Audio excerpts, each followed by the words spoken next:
Welcome back to the States. It's now time for America's Talking, with headlines from across the country that you can find in the description below or in your inbox with the Center Square newsletter, free at thecentersquare.com. Well, with the wins of socialists, progressives, and moderate Democratic candidates in recent Midwestern primaries, top leaders in the party, they're embracing unity with the far left wing of that party.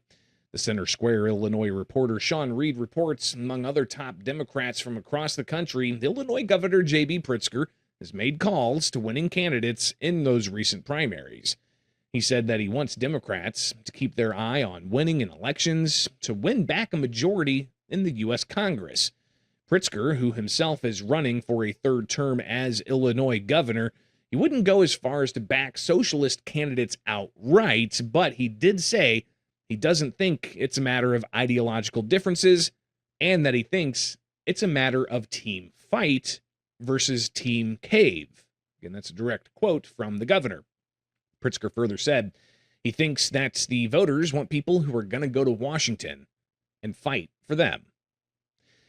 Two constitutional amendments introduced by Republican lawmakers in California were pushed during a press conference Thursday morning on election integrity. Center Square California reporter Madeline Shannon reports neither amendment is advancing in time to be considered by the Democratic-controlled legislature, and Republicans, they don't expect either one to be on the November 3rd general election ballot. Now, Republican lawmakers, they also haven't announced whether they plan to introduce the amendments next year.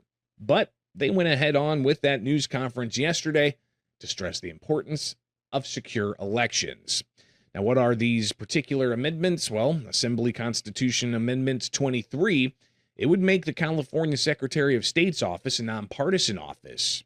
The other amendment, Senate Constitutional Amendment 3, it would shift responsibilities for writing ballot measures and the titles and summaries from the partisan California Attorney General's office to the nonpartisan Legislative Analyst's office. But again, those two proposed amendments not expected to be on the ballot this November.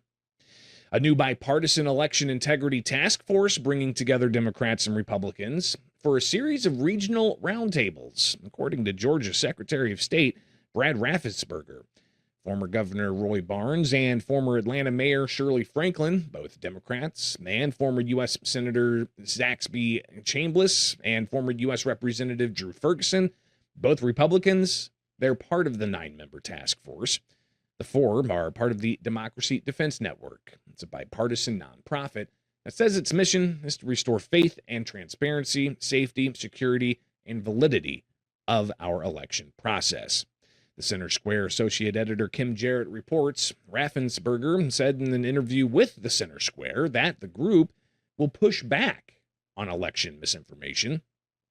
Raffensperger, who oversees the state's elections, he says he stands behind the accuracy of the state's count.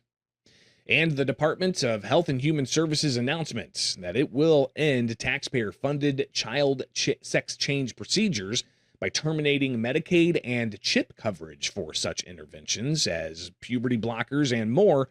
It's met with approval from organizations working to protect children from identity politics.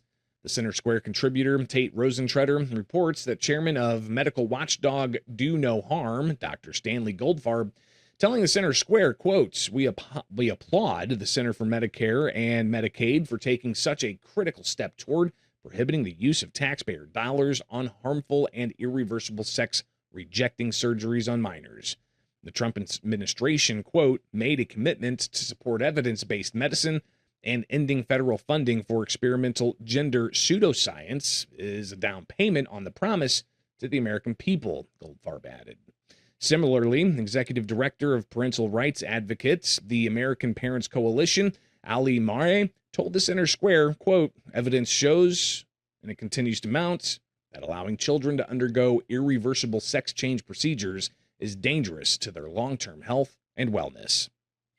And that's just some of what America is talking about. You can get these headlines and many others at thecentersquare.com.